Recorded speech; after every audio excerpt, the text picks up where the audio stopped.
one of my favorite things Tito does, he has the clubbies go in and unwrap the entire thing's gum. So they're all unwrapped. So he doesn't have to waste time or not watch the game. He can just kind of like, just gum. And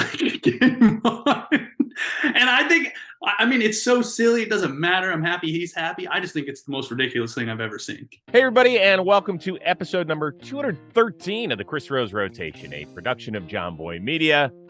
I think this is the first time the entire season I've been joined by one of my own, a Cleveland Guardian, Cal Quantrill. It's good to have you. How you doing, man? Yeah, it's good to be here. You've been slacking, abandoned your city. That is not true. Come on. Shame on you. I saw you guys out in San Diego. I don't think I made it to a game in Cleveland, and I didn't make it to Anaheim, and you didn't play the Dodgers. I guess I have been slacking a little bit. That's my fault. Sorry. That's all right. All right. How was the concert Friday night? When I reached out to you, you were going to a concert. How was it? It was amazing. All American Rejects. They've still got it confirmed. I would attend again. So was this a festival or was it just them? No, actually, my wife just surprised me. She's like, "Hey, they're coming through town. You want to see them?" She knows that's my type of music. So we Ubered out to actually over close to where our spring complex is here in Phoenix. So it's a good time. All right, nice. By the way, look at you. You look like showered and ready. You parted your hair. Look, my hair's a mess. You look like you got I mean, it's a podcast, dude. I know. I'm trying to start the off season right. Getting cleaned up, settled in. We got some stuff planned, but taking care of myself a little bit here. All right, good. Does that mean that it includes your day of starting off with smelling salts? Because that's one of those memes that made it through the baseball world pretty good, Yeah. Was that Straw? Yeah. Straw hit me with the extra strong stuff. That looks like your first time. It shot the sensations all the way down through me. Yeah, that looks like somebody's first time having a beer, to be honest. Yeah, I mean, listen, I'm not proud of the reaction, but it was natural. It was visceral. Okay, good. All right, so you said you have off-season plans. What are we doing? Anything fun? Traveling the globe? Yeah, we got some travel coming up. I'm actually heading back to Canada here in a week to see family. It's a long season. I feel like maybe people don't realize, we roll for 8 months straight every day, finally get home, settle in, unpack a little bit for this first week, enjoy the pool, and then, try and knock out all those regular human being things, be a little bit better husband in the off season, travel a little bit, and get a little refreshed and ready for another 200 days straight. Is your wife also Canadian? Nope, she's not. I stole an American. Oh, bastard. Yeah. Did that. Did you meet at Stanford? Actually, her dad played baseball too. We met when our dads were with the Dodgers. So we've known each other since we were tiny, 6 or 7, in the kids' room at Dodger Stadium. All right, wait a second, because I remember this. Okay, you're gonna have to help me out. Who's her pops? Yeah, Andy Ashby. He was a pitcher for a long time too. That's right. Yeah, if we ever have kids, I'm nervous that it's just they'll only be able to throw baseballs. Thank goodness she brings some real athleticism to the table. She might be able to get us out off the mound a little bit here. Was she an athlete? Yeah, she played basketball in college. Where? She went to Emerson's school in Boston. Oh yeah, no, Emerson. That's a big time broadcasting school. Actually, a lot of people have gone to Emerson. What she went for. Yep. So I'm hoping she brings a little bit of athleticism to the table. See if she can't save me. Okay, no, you can contribute like that 8% in the DNA or whatever it is. That's amazing. So you guys knew each other basically like kindergartners. Yeah, pretty much. Yep. A couple of years there, and then we met up again post-college. So you went like years without seeing each other, or did you always stay in contact? How did that work? Well, I saw the Christmas cards. I mean, I was like, doing some scouting. We're the same age, and it just, I guess we both graduated similar timelines and kind of reconnected. Our dads were friends when they played, so it wasn't super weird. But it's good. We're going on, what is it, 5-6 years strong now? It's all good. So how did you reconnect? Were you like, hey, listen, now that you're in your early 20s, you want to go hang out? Is that how it worked? Well, I think we have different stories. my story, and I'm sticking to it, is that I put out an Instagram story. I had been following her, and I put out an Instagram story that she responded to, and that's when I knew. I was like, okay, this is my one chance to make a move. To make a move. So ended up, responding, talk a little bit, and then I flew out to Boston and took her on a date, see if I could sell the whole package. So I got lucky. I must have tricked her. Dude, this is amazing. This is like a real life episode of How I Met Your Mother. Yeah, yeah. It was. It's kind of funny. It's I guess a little unlikely, but at the same time, she understands the world that I live in, and she's been pretty vital for me in terms of just both success, but also in trying to enjoy the sport and the season. And yeah, kind of a crazy reunion, but worked out good. That is awesome. So what do you think her side of the story would be? How do you think it'd be different? I think that she'd like to think that she was the one who did like the luring, like Hmm. and I like to think that I did the wooing. But whatever. In the end, we both got what we want, hopefully. Okay. All right, interesting.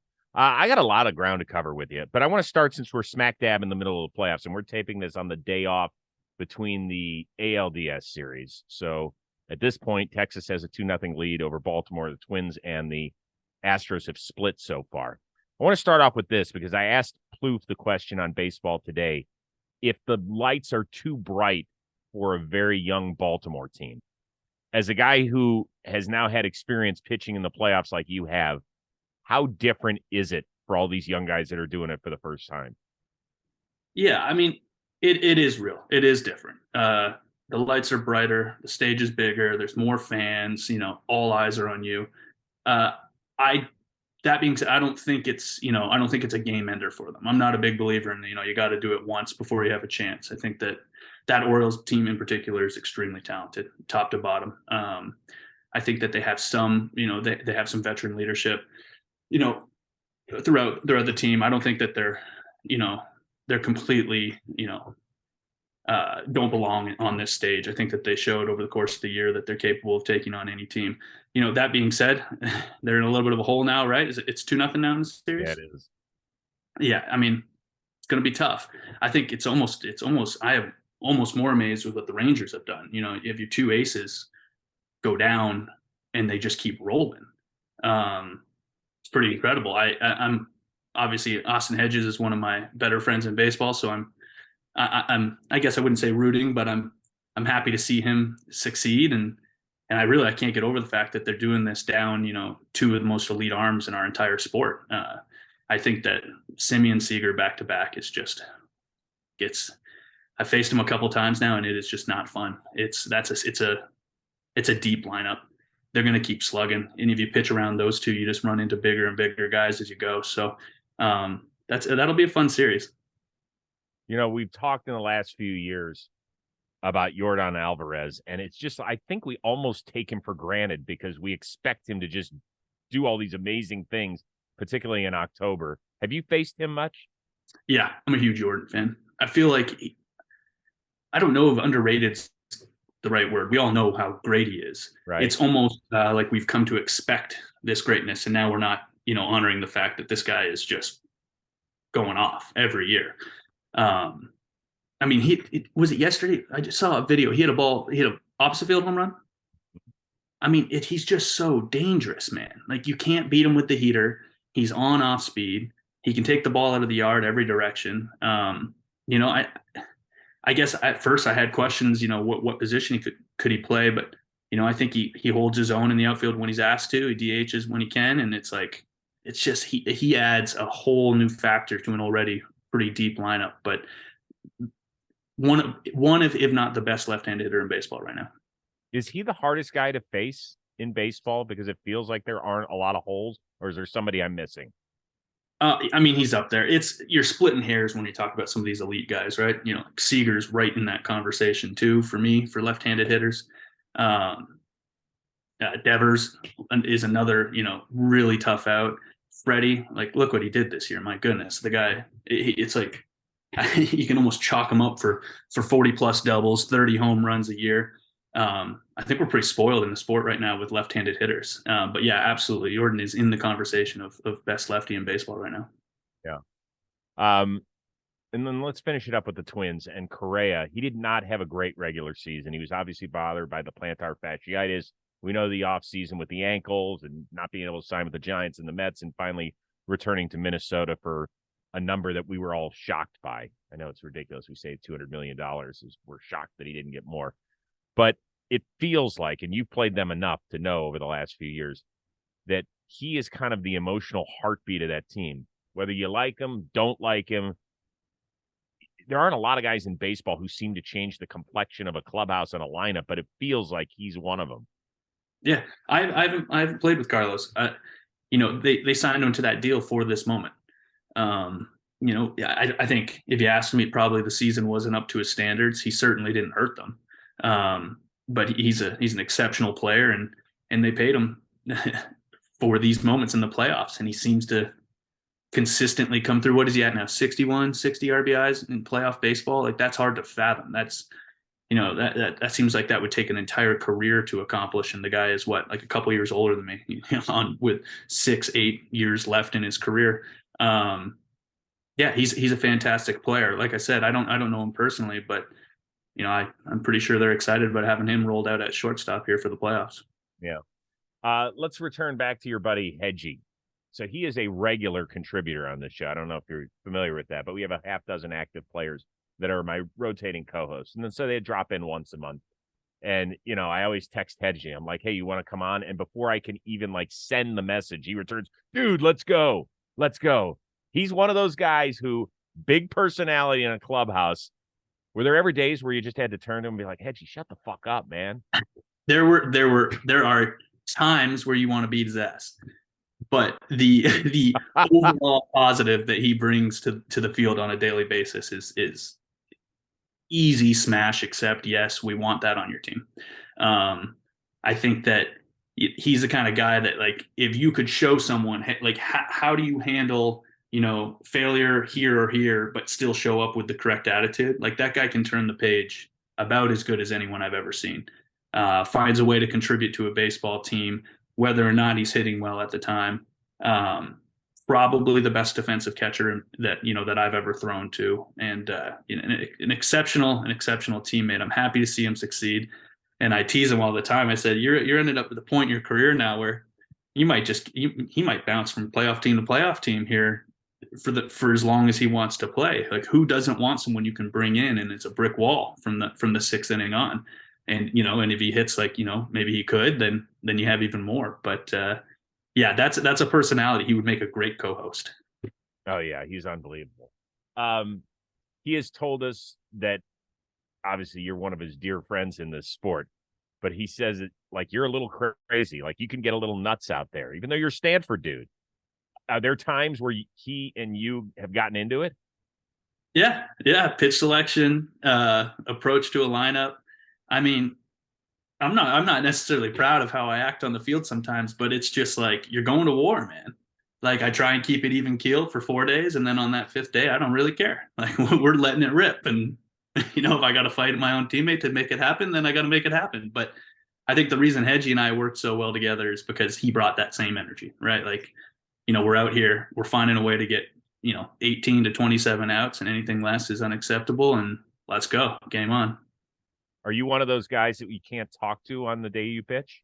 No, I'm pretty good. Up into, maybe an hour before the game. I don't shut it down completely. I'm not sure if I have the mental fortitude to stay focused for that long. So it's if I only have a 4-hour window where I'm in control of my brain, I need to make sure that that's, as close to the game as possible. But yeah, I'm certainly not having conversations on the bench while I'm pitching. I just, I think that as a starting pitcher, it's I can only make a huge impact on the game once every 5 days. There's no excuse on that day not to be locked in. Now, I'm not saying that, I've seen guys who have that lock in. They can come in and out of that locked in, right? They get their 3 outs and then they come and they can chit chat on the bench. That I wasn't blessed with that ability. So for me, it's just, this is my one day this week where I can try and make this team a winning team. Let's go. Balls to the wall. How long, when you make 30 starts a year, inevitably you're going to have a couple. Glasnow's always told me, he's going into this, you're going to have a handful that are just shitty. Like, you don't have your right stuff. The other team's got everything going.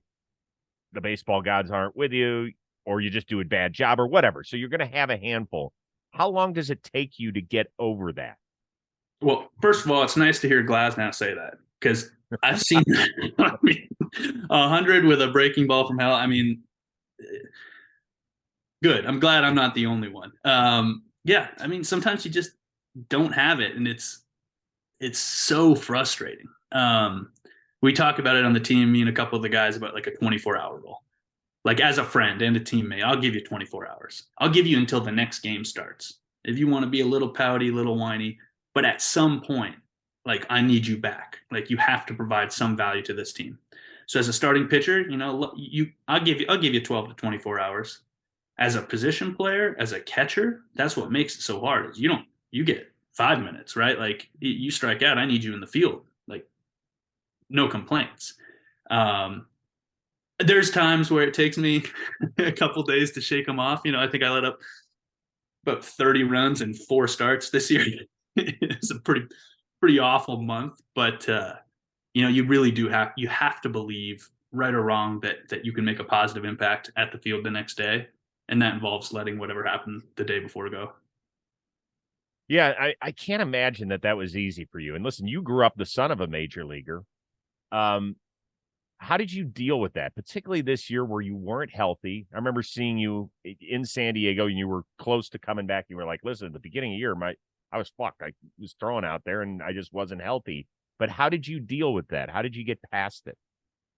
Yeah, kind of a learning experience for me this year. I've been pretty blessed. I've been pretty healthy my entire professional career. I didn't handle the injury, looking back, as well as I could have. I think I probably let it get too far. It affected both my results and the team's results. Then I wanted to come back so fast that maybe I just didn't give it a chance to fully heal. I feel like I pitched, September I was healthy, and maybe the very first month of the year, but I really just, I battled this year. I battled to keep the shoulder where I wanted. I feel pretty good about where I got it, and heading into this off season. But it was a learning experience for me about making sure that just towing the rubber, it isn't good enough at this level, right? Like, I got nothing but respect for guys who every fifth day for 7 years in a row, right? Like, that is the ultimate compliment I can give to a starting pitcher.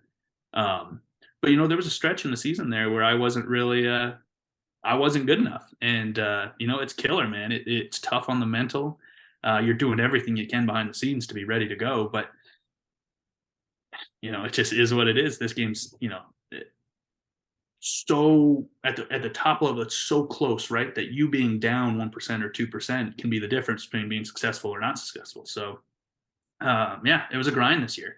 Mentally, it was a grind. Physically, it was a grind. But we got to where we wanted to get, and that's pretty much all I could hope for, is finish the way I wanted to and head into next year strong. Well, we talk a lot on this show about how you deal with your successes and failures because I find it fascinating, particularly in this sport. Um, who did you lean on most? Was it your wife because she was a, college athlete? Was it your dad who pitched basically 15 years in the show, or did you internalize it, or what'd you do? Yeah, I mean, family, like my family and my team. I think if you have that kind of support around you, and it can look however you want it to look, but that's what you find a way to get through it. The other thing, every year I've survived in baseball, I try and get better at this, is, who you are as a human being isn't necessarily, like, baseball shouldn't necessarily define that. I can still be active in my community. I can be a good friend. I can be a good husband and be a bad baseball player at a time. Like, those aren't, you really don't want to let those two connect. I think that's how you can extend a pretty scary slump. But yeah, this year I learned a lot about that, about finding a way to, wake up every day and try and be, that the best version I have got that day, when I know that at the baseball field it ain't going the way I want. But yeah, absolutely. I had my dad to talk to if I needed to talk baseball failure. We have an exceptional coaching staff in Cleveland, right? Tito and Carl, who I feel like sometimes Carl doesn't get enough credit. The man's just a Cy Young producer. And then, my teammates. It's pretty cool clubhouse we have. Every single guy is the same age, it feels like. So, you know, you're not the only person who's ever sucked at baseball. Sometimes you just got to remind yourself that. You know what I mean? Like, it's like, okay, like, yeah, I mean, pretty much every single person who's ever played baseball has sucked at least as bad as I do right now. So, you know, it's going to be okay. You don't suck. Stop. You were average. Baseball fans, baseball playoffs are underway and things are heating up in the ballpark. With DraftKings Sportsbook, you won't miss a moment of the baseball action. New customers can score $200 instantly in bonus bets for betting just $5 on baseball. Plus, all customers can take a crack at a sweet payday with DraftKings Same Game Parlay. String together multiple bets from a single game for your shot at a major payout. So what are you waiting for? Download the DraftKings Sportsbook app now and use promo code ROSE, and new customers can score $200 instantly in bonus bets for betting just $5 on baseball. Only at DraftKings Sportsbook with promo code ROSE. The crown is yours. Gambling problem? Call 1-800-GAMBLER or visit www.1800gambler.net. In New York, call 877-8-HOPE-NY or text HOPE-NY 467-369. In Connecticut, help is available for problem gambling. Call 888-789-7777 or visit ccpg.org. Please play responsibly on behalf of the Boot Hill Casino and Resort. Licensee partner Golden Nugget, Lake Charles. 21 plus. Age varies by jurisdiction. Void in Ontario. See dkng.co/baseball for eligibility, terms, and responsible gaming resources. Bonus bets expire 7 days after issuance. Eligibility and deposit restrictions apply. Now back to the show. What do you remember about your dad's career? You know what? I probably didn't experience it in the same way as you would, you know, now. I was a kid. I was so young.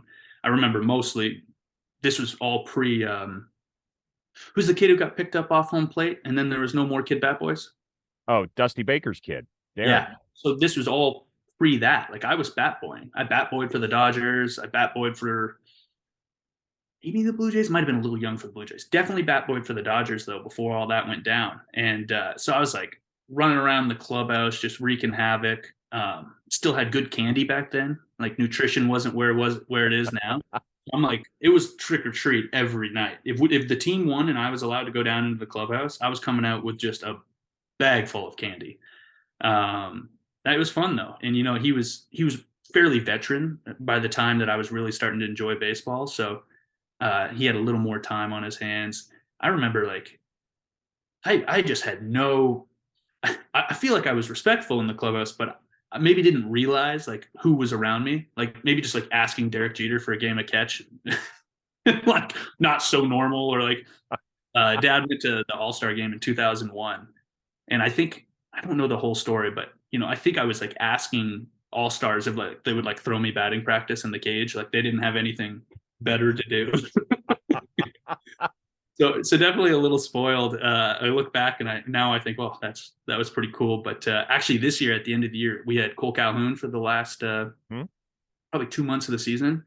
Nothing but good things to say about him, by the way. Like that guy earned his 10 years in this sport. It was awesome. But he started bringing his son in a little bit at the end of the season after we'd win a game or whatever. And I was like, oh, I almost wanted to walk up to him and be like, hey, you don't know how good you've got it right now. That's great. That 0-1 All-Star game, that was up in Seattle. Yep. That was the last one for Cal Ripken Jr. and Tony Gwynn. I don't know if you remember the whole thing going on as a kid, but that was a big deal, dude. It was the first one for Suzuki too. Oh yeah. Yeah.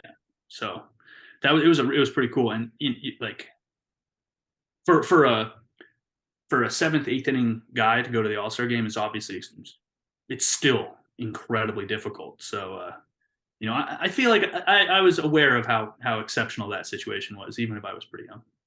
Your dad one year, do you know he pitched 86 games one season? He had a rubber arm. I can't even talk to him about injuries sometimes because you just don't get it, man. I think he had 4 years in a row with 80 plus appearances. Like just the best part though, as a kid, is that like I went to most of the home games and like it was pretty much guaranteed he was going to pitch. Like I was like I expected it. Like if I showed up and he didn't pitch, it was like you're looking at mom like, what are we doing here? Like what's going on? I imagine you've seen the fight that your dad was in, the big one. The Yankee Red Sox one? Which I think one? it was, yeah, here.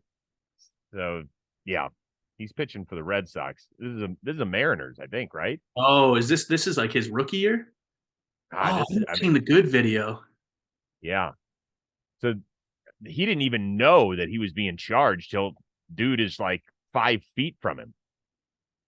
Look at this. Oh, he's got a big old lipper in, too. Put a big old dip in. That's what I was looking at too. Holy smokes. He turned right around and the guy is right on top of him. You might have to get a couple angles here and see who won this fight. Yeah. Well, I'm gonna see him in about a week. Maybe we can reenact it. I like my chances now. He's a little older. God almighty. Yeah. With this is when brawls were good. Like we just don't have them as much anymore. Not that I wish them upon anybody because I have seen guys get hurt. We had one Damn. this year. Woo! Yeah. Which one did we Jose. have? Oh, yeah. Oh, my God. Totally forgot about that. Oh yeah. I've never seen anything like that on a baseball field. So were you in the dugout? Yeah, I was actually I was on the IL. I was inside. And so we're watching this happen. Like it was lightning. It was instant. It was like kind of like bang, someone's on the ground and then it was over. I've never seen anything like it, but wow, did the fans ever like Jose that night. I mean, well, they loved him, period, every Yeah. day. But that one is, I mean, were you allowed to joke with him afterward about it, or is that something you don't touch? Jose's wild. A lot of guys I think would see that as like a almost not an achievement, but that would make a lot of players I think feel pretty good, right? That they won. I feel like the only thing Jose was thinking about is how to reduce the suspension so that he could play baseball again. Like it like almost like to a fault. It's like, holy man, like this guy just takes so much pride in taking the field every single game. I really think that the thing that bothered him the most about that entire thing was missing 3 games or whatever it was. Like, and that just, I mean, if you can't respect that as a teammate, it's like, that is incredible. His approach to baseball is pretty special. Well, that was one of the most viral videos from the baseball season. I mean, you had people from every sport. You had guys in the boxing world and UFC talking about how quick Jose's fists were. He might have a second career once he's finally done playing baseball. Yeah. It's pretty boxing. Yeah. Well, the other guy I would love to see in an octagon or a boxing ring is like Josh Naylor. And you've known Nails for a long, long time. Like there is a switch with him, is there not? Yeah, that's an intense baseball player. Yeah, I've played with Nails since he was 14 years old. I have known him forever.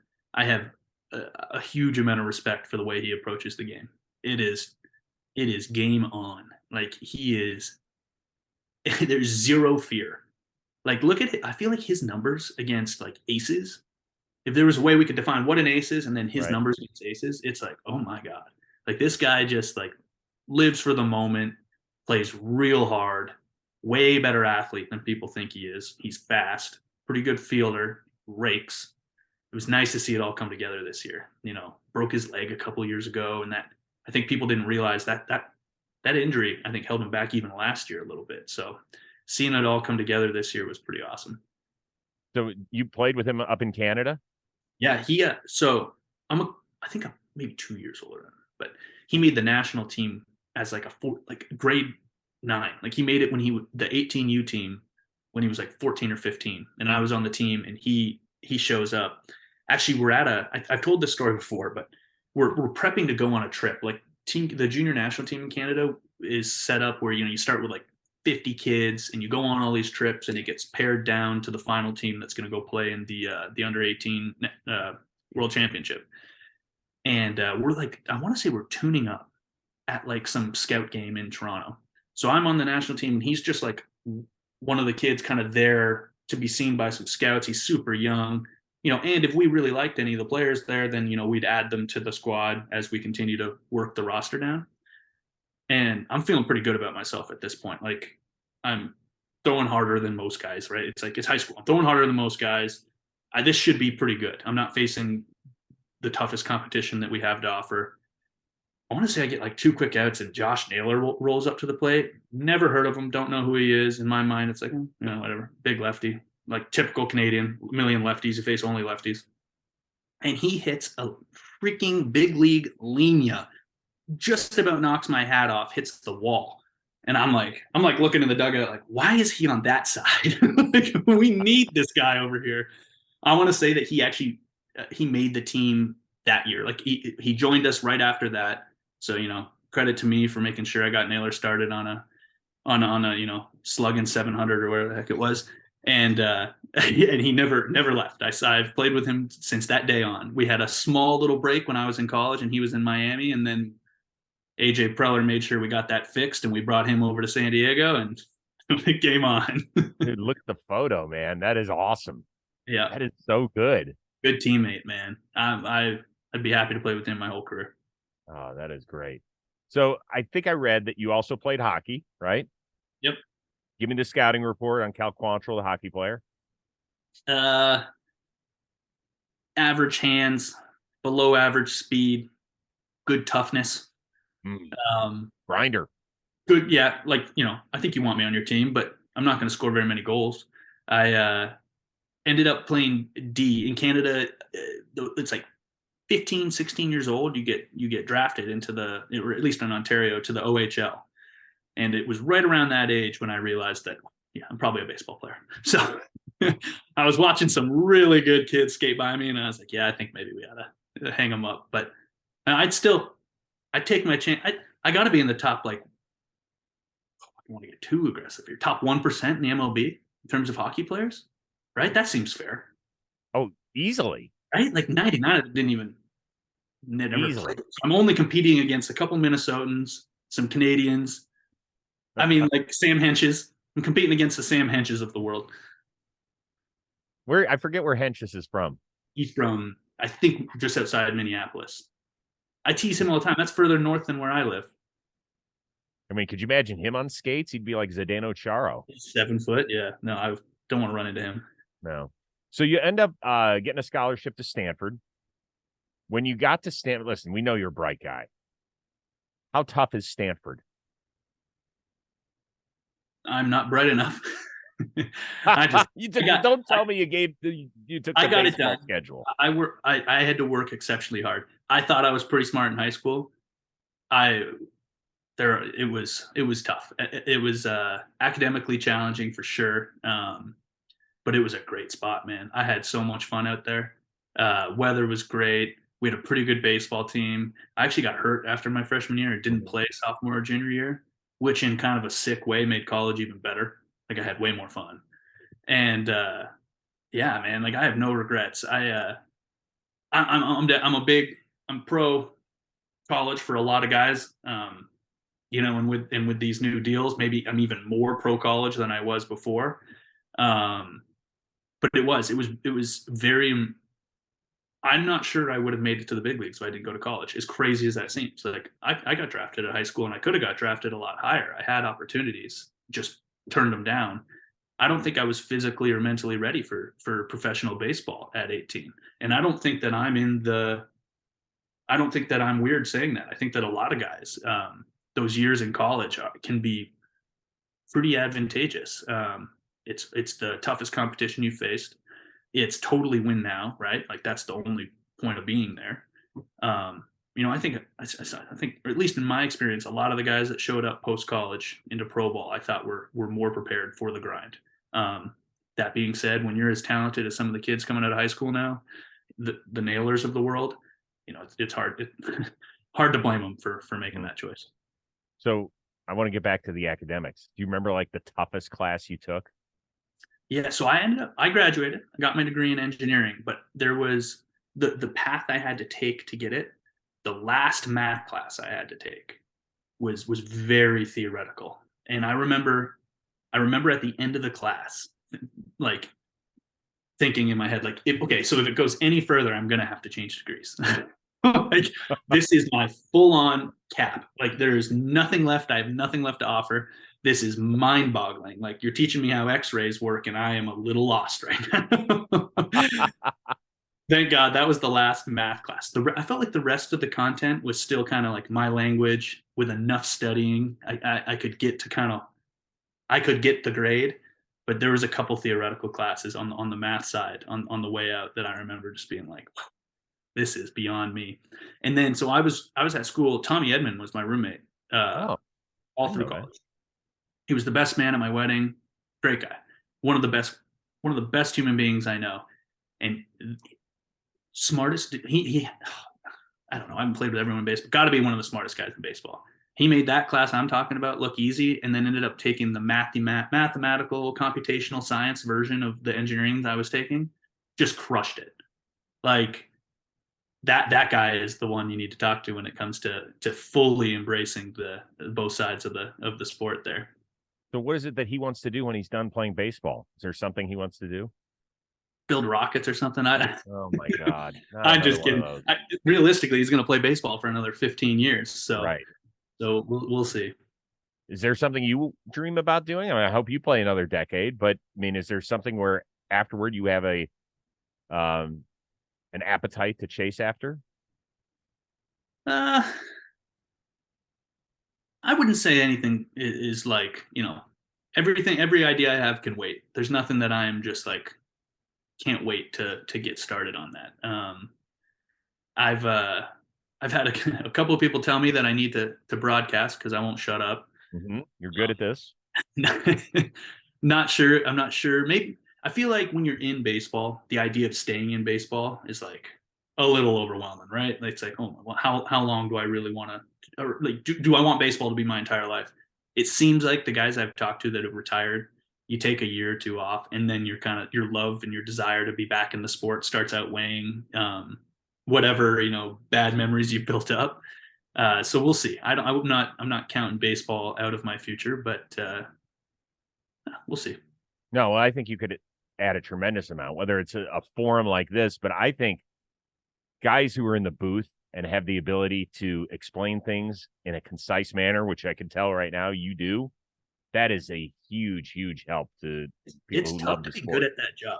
I Yeah, watch right during the season, like being in baseball. I watch about as much baseball as anybody, right?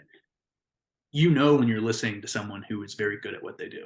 That's right. a tough job. Like across sports, it's like color commentary where it's not where you're not interrupting the flow of the sport, when you're adding insight that the standard fan appreciates and the hardcore fan is interested in. Like, if you can, the people who are good at doing all of that, I mean, hats off, man. The game's happening fast. You've got play by play going on. um, some players come back and do it and actually are pretty good. Some guys, I feel like it's a one and done kind of thing. hmm uh, it's its own challenge. Just playing baseball does not make you good at that. No, and it also can't be the back in my day story. Those Oh, are that kills players. I, sometimes there's a time and a place, and it makes sense, and you're bringing up your context or it's anecdotal, but most no one wants to hear about it. right. You know, I cheered you on so loud when you were playing, and now I want you to cheer us on when we're playing. Good.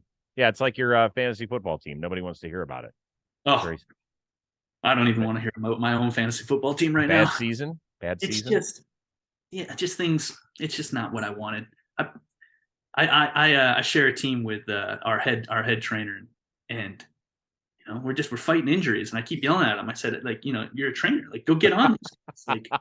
Like really, like, this Amon Ra, like, hernia, sports hernia. I need you to fix that. Like, I need him in my lineup right now. So, Yeah. me and my associate coach are having some disagreements, but we'll get there. I wish you luck with that. I really do.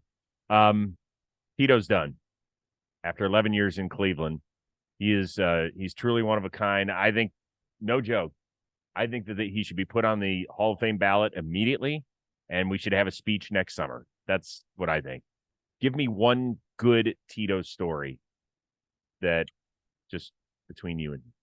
One of my favorite things Tito does, and I think he's not sure he's fine talking about this, but so first of all, he takes care of our clubbies about as good as a coach could ever take care of them. He also asks a lot of the clubbies, like, Tito is a baseball guy through and through. He doesn't have time for whatever task here and there. So he takes care of the clubbies take care of him. One of my favorite things Tito does is, you see that big bin of gum that he keeps next to him at all times. It's got a hockey tape, Tito written on it. Like, I mean, I'm just waiting for the day a rookie, like, I wanted so badly for like Rocchio to like reach in and take a piece of gum out of that, like thinking that was okay. Like, I wouldn't even have told him. I would have let that happen just to see what went down. But anyways, he's got this thing of gum. So we get those tubs of gum everywhere we go. They're wrapped, right? The gum in there is wrapped. You pull it out, boom, eat it. He has the clubbies go in and unwrap the entire thing's gum. So they're all unwrapped. So he doesn't have to waste time or not watch the game. He can just kind of like, just gum. And I think, I mean, it's so silly. It doesn't matter. I'm happy he's happy. I just think it's the most ridiculous thing I've ever seen. That sounds so Tito, though. It really does. He's like, when you've been doing it as long as he did it, I think he's just got his little habits, like his little ticks, that are just kind of like are what they are. Like, like he can't sit on the bench. He's fidgeting. He's too interested in what's going on. So they install that captain's chair in the dugout that you've seen, right? Like on the far right side, like his just like little antics that Cleveland has adopted and just now deem as normal blow my mind, because like, outside looking in, having your gum unwrapped, it seems a little crazy. What do you think like his apartment looks like? Oh, I have no doubt that in season he's a slob. I believe that. I think that, off season I got no idea, but in season, I mean, he's at the field for 18 hours a day. I don't know when he would fit time in to clean it. First ballot Hall of Famer. The utmost respect from me. I've never asked a manager to sign a jersey. I got a jersey signed before he left this year, in case this really is it.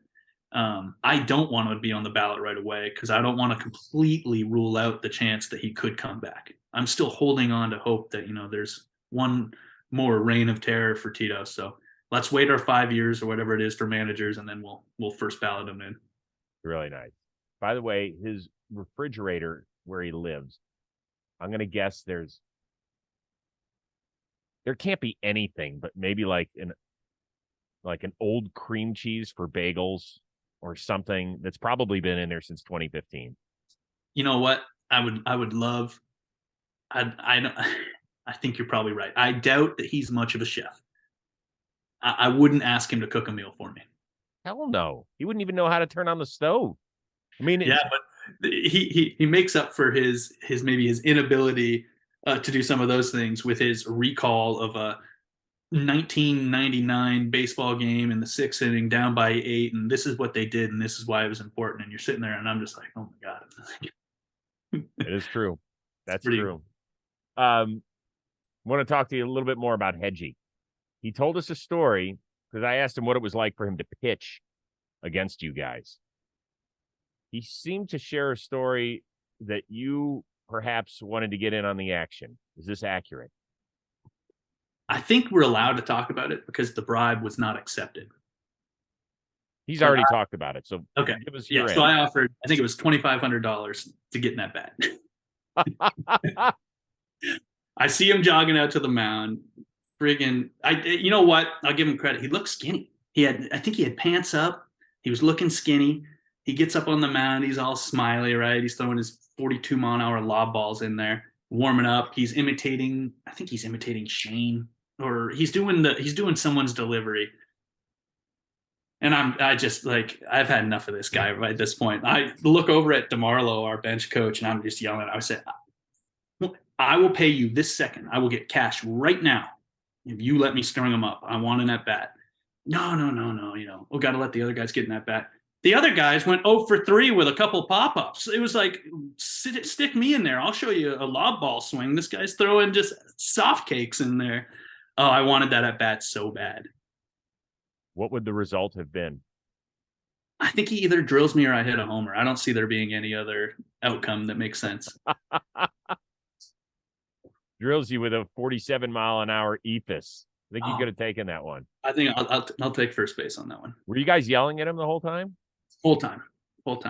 And he was smiling as he went off after his 1-2-3 inning, texting us how easy it is to pitch. I'm just like, oh, if you only knew. He also told us a little story that I want you to listen to. Happened several years ago when you were facing the Minnesota Twins. So I want you to listen, and then you can react. A couple years ago, it was like 2021. Cal Quantrill pitching, 2 outs, nobody on. Josh Donaldson swings at a 3-0 fastball and rolls it over. So both me and Cal say thank you. Why are you swinging at the 3-0 pitch down 5?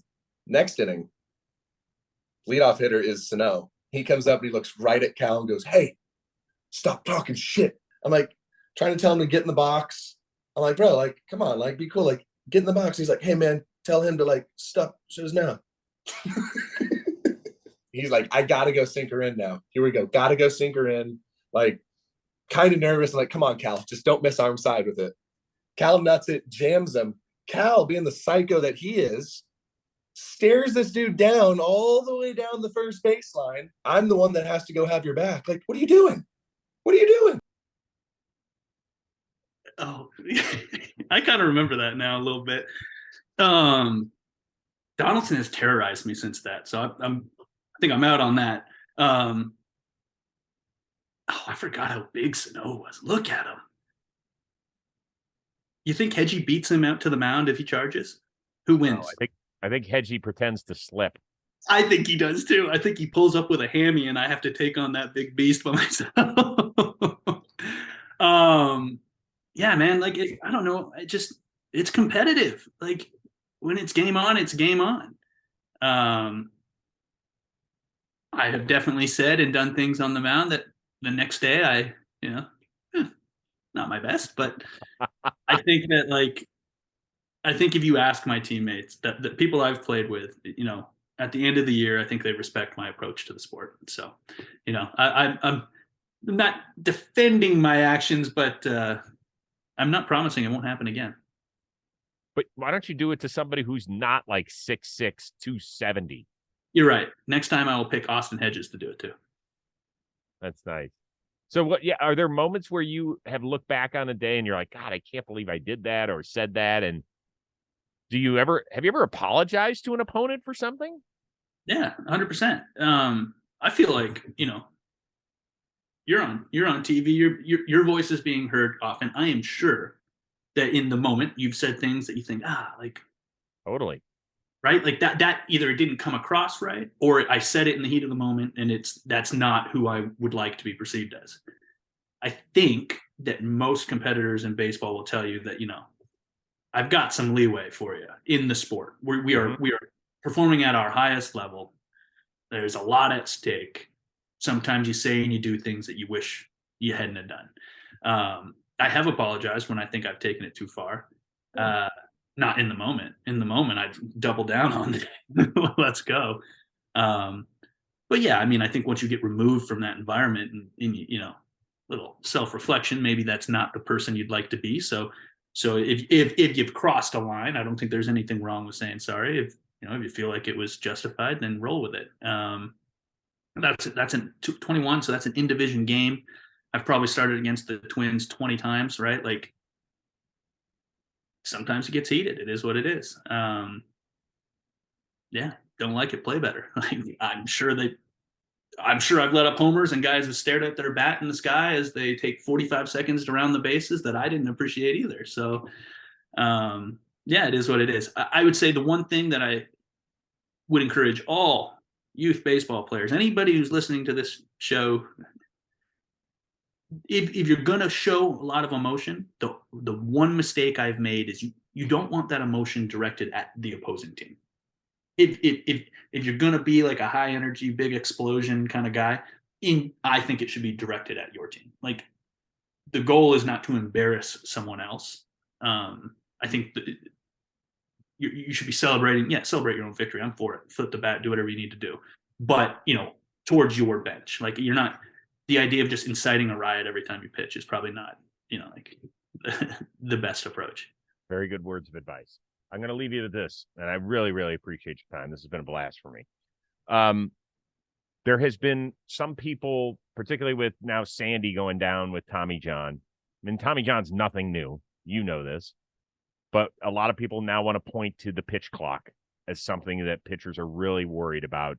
If it's not this year, it could be 5 years from now that we could have massive number of arm injuries. And we're not going to know until 5 or 10 years from now. Is that something you think about at all? Okay, so the question, no, I don't think about it. These are the rules we play by, and I'm going to have to play by them. Yeah, I don't think we'll know for sure the impact of the pitch clock until we have more data. It is challenging, but I don't think it's wrong. Like our sport evolving and becoming more entertaining is a good thing. In the end, we play a game that at this level, and because we have great fans. And if our fans are telling us that we need the game to grow and evolve and become better, then I think we do need to grow. We do need for it to get better. So I was a little anti-pitch clock early in the year. I'll wait and see. I'll see what smarter people than me have to say. I think that based off the very little data that I've kind of gleaned from the internet, it would appear that the game did really well this year. We had more fans. We drew more fans. More people watched, from what I can tell. I don't know if that's directly correlated with the pitch clock, but it seems like people are enjoying a faster action-packed game. So I'm okay with it. I think that the next evolution for pitchers in particular is going to be the type of training done to prepare for the season. This year was tough, right? Sandy, for instance, and I'm not blaming the pitch clock, but Sandy's got 700, 800 innings under his belt, a Cy Young. The guy is throwing 100-mile-an-hour laser beams every fifth day for 3 years, and then suddenly the game gets a little faster. And we didn't really know how to train. He wasn't in the minor leagues when this kind of was coming through. So, I think now we actually have a better idea of what it looks like moving forward. And again, I'm not blaming the pitch clock on that injury necessarily, or any of them. I just think that as pitchers, we're going to have to take a little more time this offseason to attack that. Whether that means more conditioning, I'm not sure if that's really the answer, or, just some things to try and slow down the game. Sonny Gray, I think, is someone I've watched this year who has handled the pitch clock for an extreme veteran really well. The game seemed to happen at the pace that Sonny wants to play the game at, despite the pitch clock. And that's impressive, especially considering, I feel like that guy's been in the big leagues for 10 years.